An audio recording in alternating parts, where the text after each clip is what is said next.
Part 4. Part 4. Welcome.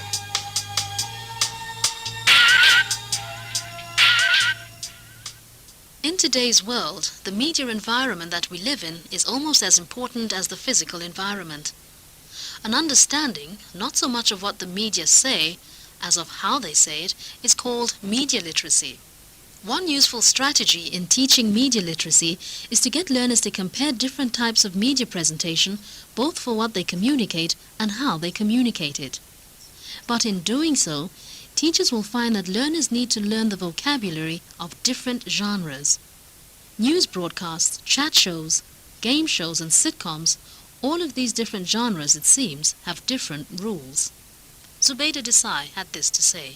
I think that distinguishing between different genres is an important part of the language literacy and communication learning area.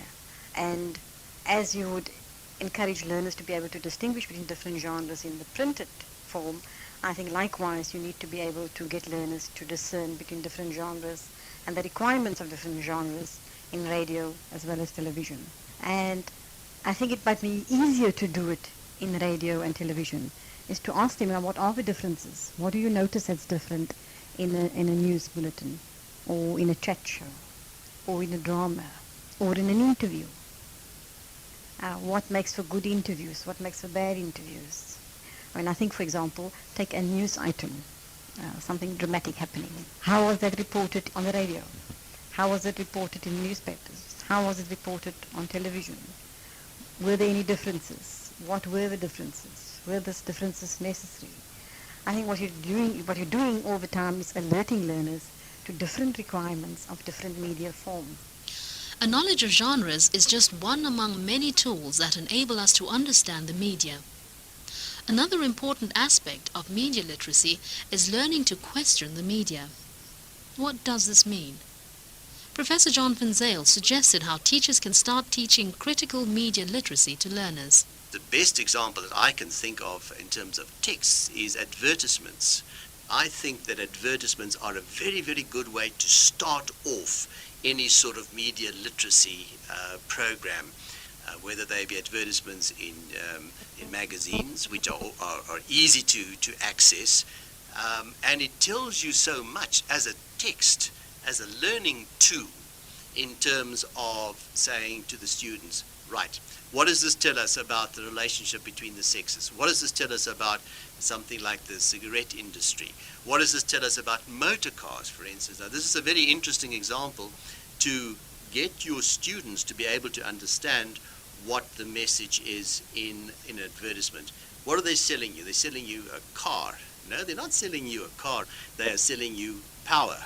They're selling you prestige. Then people acquire a critical understanding, and in that way you give the students that initial critical ability, and you give teachers, I think, that initial critical ability, that vocabulary, to be able to become media literate.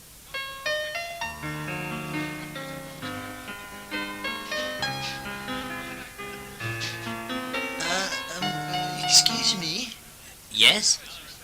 Can you play a jazz chord? Okay. No. A jazz chord. All right, No, man. I want you to play a jazz chord. you mean like this? No. Well, what then? A jazz chord to say I love you. A jazz chord. For people who know exactly what you want to hear, tune into SAFM, radio for the well-informed.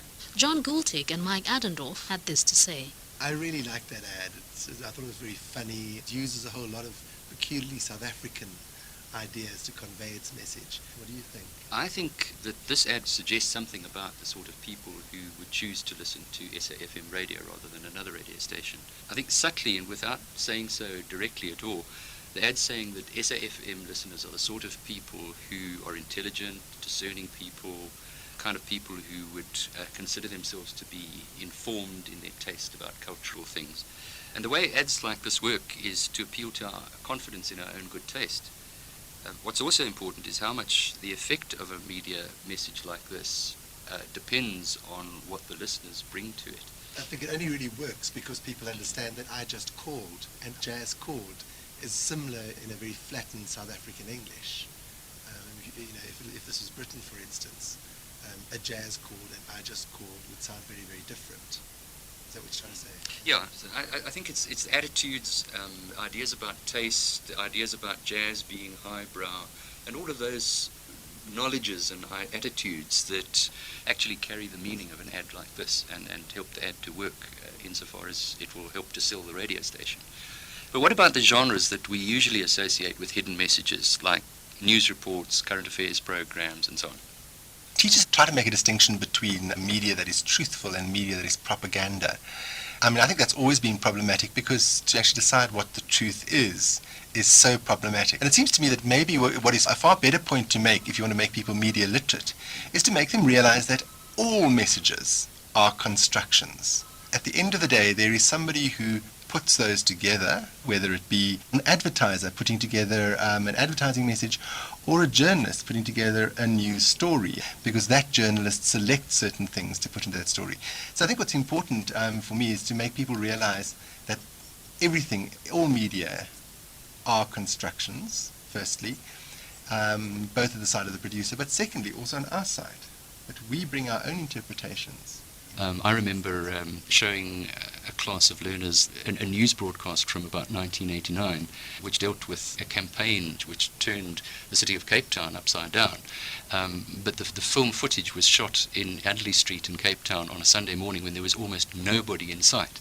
It simply depicted Adderley Street. The contrast between what they were talking about and what they were showing was gross.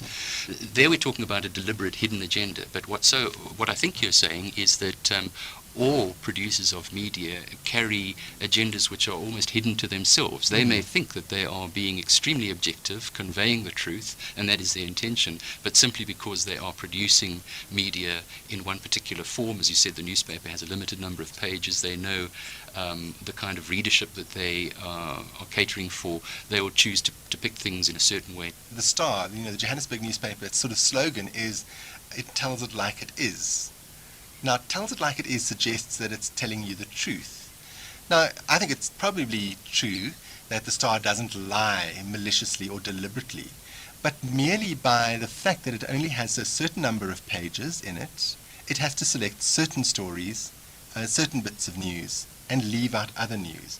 So that's the first level of construction. Any newspaper has made a selection of the information it's going to let you know.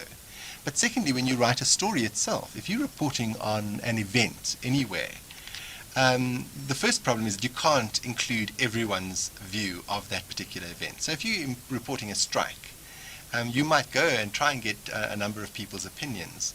But at the end of the day, they weighted in different ways. Certain opinions get more prominence than others do. So that's another kind of construction. I think what the teacher's key function here in helping learners achieve literacy, which helps them understand how the media are working, is, in fact, as the American educationist Ira Shaw put it, to present the familiar as unfamiliar, to kind of unveil what we take for granted every day in messages, media messages, newspapers, and so on. For most teachers, what we have to try and do is get people to understand how the hidden assumptions of things like newspapers and other media influence the way in which that message is constructed by the producer. Maps are something that are not simply natural. We tend to assume that a map depicts the world as it is. There's no point in trying to have a political bias in drawing a road map, for instance. And yet we find that maps themselves also convey a particular version of the world. Take South Africa's maps, for instance, before 1994, where large settlements were simply not depicted. The only black settlement that was depicted on most road maps was Soweto. Most of the others simply didn't feature. And that's being corrected now. And we suddenly become aware of the fact that maps distort the world as well, that they represent. Perhaps a way of visualizing this is that all of us, not only media producers, but as you say, all of us who consume media daily, we carry, if you like, maps, but we carry pictures of the world around in our heads. And it's that version of the world that we carry around in our heads that is shaped to a large extent by the media that we wear, that we eat, that we read, that we see, that bombard us on the bus going to work, from the roadside, hoardings over television and so on.